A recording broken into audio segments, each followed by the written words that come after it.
ದೆಹಲಿ ಸ್ಫೋಟಕ್ಕೆ doctor Umar mastermind. Umar ಕುಟುಂಬಸ್ಥರನ್ನ ವಶಕ್ಕೆ ಪಡೆದಿದ್ದಾರೆ ಪೊಲೀಸರು. ಉಮರ್ ತಾಯಿ ಮತ್ತು ಇಬ್ಬರು ಸಹೋದರರನ್ನ ವಶಕ್ಕೆ ಪಡೆಯಲಾಗಿದೆ. ಪುಲ್ವಾಮಾದಲ್ಲಿ ಉಮರ್ ಕುಟುಂಬಸ್ಥರ ತೀವ್ರ ವಿಚಾರಣೆ ಕೂಡ ನಡೀತಾ ಇದೆ. ಡಾಕ್ಟರ್ ಉಮರ್ಗೆ ಉಗ್ರರ ನಂಟಿನ ಬಗ್ಗೆ ವಿಚಾರಣೆ ಕೂಡ ನಡೀತಾ ಇದೆ. ಸೊ ಯಾವಾಗ ಇಡೀ ಪ್ರಕರಣದ ಮಾಸ್ಟರ್ ಮೈಂಡ್ ಉಮರ್ ಅಂತ ಗೊತ್ತಾಯಿತೋ, ಈಗ ಕುಟುಂಬಸ್ಥರ ತೀವ್ರ ವಿಚಾರಣೆ. ಉಮರ್ ತಾಯಿ ಮತ್ತು ಉಮರ್ ಸಹೋದರರು ಇವರೆಲ್ಲ ಪುಲ್ವಾಮಾ ಮೂಲದವರು. ಇವರನ್ನು ವಶಕ್ಕೆ ಪಡೆದು ವಿಚಾರಣೆ ಮಾಡ್ತಾ ಇದ್ದಾರೆ. ಉಮರ್ಗೂ ಉಗ್ರ ಸಂಘಟನೆಗಳಿಗೂ ಲಿಂಕ್ ಇತ್ತಾ, ಯಾವ ರೀತಿಯಲ್ಲಿ ಲಿಂಕ್ ಇತ್ತು, ಎಲ್ಲ ಮಾಹಿತಿಯನ್ನು ಪಡಿತಾ ಇದ್ದಾರೆ. ಯಾಕೆಂದರೆ ಹೇಳೋಕ್ಕಾಗಲ್ಲ, ಈ ಸ್ಲೀಪರ್ ಸೆಲ್ಗಳಾಗಿ ಕೆಲಸ ಮಾಡೋರು ಟ್ರೈನಿಂಗ್ ತಗೊಂಡು ಯಾವ್ಯಾವುದೋ ಕೆಲಸ ಮಾಡ್ಕೊಂಡಿದ್ದು ಬಿಡ್ತಾರೆ. ದೆಹಲಿ ಸ್ಫೋಟಕ್ಕೂ ಫರೀದಾಬಾದ್ಗೂ ಲಿಂಕ್ ಸಿಗ್ತಾ ಇದೆ. ಇವಾಗ ಫರೀದಾಬಾದ್ ಮೂಲಕ ದೆಹಲಿಗೆ ಎಂಟ್ರಿ ಆಗಿದೆ I-20 ಕಾರ್. ಹರಿಯಾಣದಿಂದ I-20 ಕಾರು ಬಂದ ಮಾರ್ಗದ CCTVಗಳ ಪರಿಶೀಲನೆ ಕೂಡ ನಡೀತಾ ಇದೆ.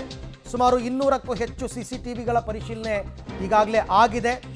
ಸೊ ಫರೀದಾಬಾದ್ಗೂ ದೆಹಲಿ ಸ್ಫೋಟಕ್ಕೂ ಲಿಂಕ್ ಇದೆ, ಅಲ್ಲಿಂದನೇ ಕಾರ್ ಬಂದಿದೆ ಅಂತಕ್ಕಂಥದ್ದು ಇರ್ಬೋದು. ಅದು ಹರಿಯಾಣ ರಿಜಿಸ್ಟ್ರೇಷನ್ ಕಾರ್ ಬೇರೆ, ಅದು ಆ ಕಡೆಯಿಂದನೇ ಬಂದಿರತಕ್ಕಂಥದ್ದು.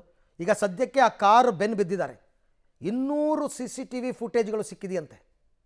ಪರಿಶೀಲನೆ ಮಾಡಿದ್ದಾರೆ ಇವರು. ಎಲ್ಲಿಂದ ಹೊರಡಿತು, ಏನು ಎತ್ತ, ಪ್ರತಿಯೊಂದು ಮಾಹಿತಿ. ತನಿಖಾ ತಂಡಗಳು ಒಂದೊಂದು ಜವಾಬ್ದಾರಿಯನ್ನು ಒಂದೊಂದು ಟೀಮ್ ವಹಿಸ್ಕೊಂಡ್ಬಿಡ್ತವೆ. ಈ ಬಗ್ಗೆ ಮತ್ತಷ್ಟು ಮಾಹಿತಿ ನನ್ನ ಕೊಲೀಗ್ ಶಬೀರ್ ಅವರಿಂದ ಪಡ್ಕೊಳ್ಳೋಣ. ಶಬೀರ್, ಈಗ ಈ ಫರೀದಾಬಾದ್ ಮತ್ತು ದೆಹಲಿ ಸ್ಫೋಟ ಲಿಂಕ್ ಯಾವ ರೀತಿ ಎಸ್ಟಾಬ್ಲಿಷ್ ಆಗ್ತಾ ಇದೆ ಅಂತ?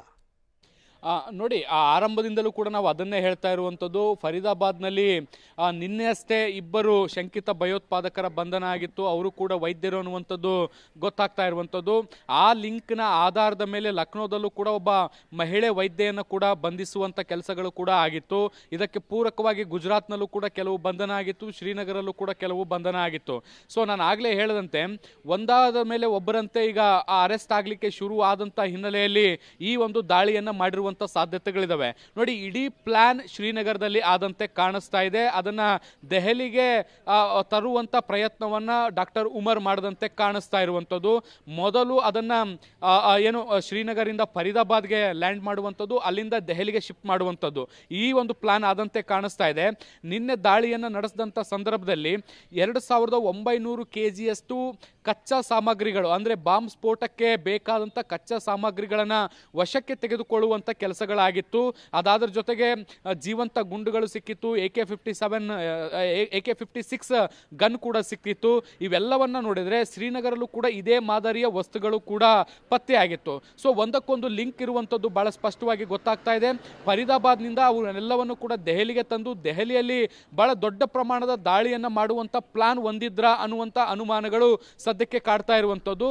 ಅದರ ಭಾಗವಾಗಿ ಯಾವಾಗ ಇವರೆಲ್ಲ ಅರೆಸ್ಟ್ ಆಗ್ತಾರೆ, ತುರ್ತುಗತಿಯಲ್ಲಿ ಈ ಒಂದು ಪ್ಲಾನ್ ಅನ್ನು ಎಕ್ಸಿಕ್ಯೂಟ್ ಮಾಡುವಂತಹ ದೃಷ್ಟಿಯಿಂದ ಡಾಕ್ಟರ್ ಉಮರ್ ನೇತೃತ್ವವನ್ನು ವಹಿಸಿಕೊಂಡು ಈ ಒಂದು ದಾಳಿಯನ್ನು ಮಾಡಿರುವಂತೆ ಕಾಣಿಸ್ತಾ ಇರುವಂಥದ್ದು. ಅಲ್ಲಿಗೆ ಕೇವಲ ಇದು ದೆಹಲಿ ಫರೀದಾಬಾದ್ನ ನಂಟಲ್ಲ, ಫರೀದಾಬಾದ್ನಿಂದ ಇದು ಶ್ರೀನಗರ್ಗೆ ನಂಟಿದೆ, ಲಕ್ನೋಗೂ ನಂಟಿದೆ, ಈ ಕಡೆ ಗುಜರಾತ್ಗೂ ಕೂಡ ನಂಟಿದೆ. ಅಂದರೆ ಉತ್ತರ ಭಾರತದ ಪ್ರಮುಖ ನಗರಗಳಲ್ಲಿ ದೊಡ್ಡ ಪ್ರಮಾಣದ ದಾಳಿಗೆ ಈ ಒಂದು ಶಂಕಿತ ಭಯೋತ್ಪಾದಕರು ಪ್ಲಾನ್ ಅನ್ನ ಮಾಡ್ಕೊಂಡಿದ್ರ ಅನ್ನುವಂಥದ್ದು ಕೂಡ ಈಗ ಅನುಮಾನಗಳನ್ನು ಹುಟ್ಟಿಸ್ತಾ ಇರುವಂಥದ್ದು. ಈ ಎಲ್ಲ ಆಂಗಲ್ಗಳನ್ನು ಇಟ್ಕೊಂಡು ಈಗ ಪೊಲೀಸರು ತನಿಖೆಯನ್ನು ಕೂಡ ಚುರುಕುಗೊಳಿಸಿದ್ದಾರೆ. ಅರವಿಂದ್, ರೈಟ್, ಹಾಗೆ ಸಂಪರ್ಕದಲ್ಲಿ ಶಬೀರ್, ಮತ್ತೆ ನಿಮ್ಮ ಜೊತೆ ನಾನು ಮಾತನಾಡ್ತೀನಿ. ಸೊ ಪೊಲೀಸರ ತನಿಖೆ ವಿಚಾರಗಳು, ಇದು ಕೇವಲ ಒಂದು ಊರು ಅಂತ ಅಲ್ಲ ಲೆಕ್ಕ. ಇದು ನಿಮಗೆ ಈ ಶಂಕಿತ ಉಗ್ರರು ಬೇರೆ ಬೇರೆ ಕಡೆ ಅರೆಸ್ಟ್ ಆಗಿರ್ತಕ್ಕಂಥ ಲಿಂಕ್ ನೋಡಿ.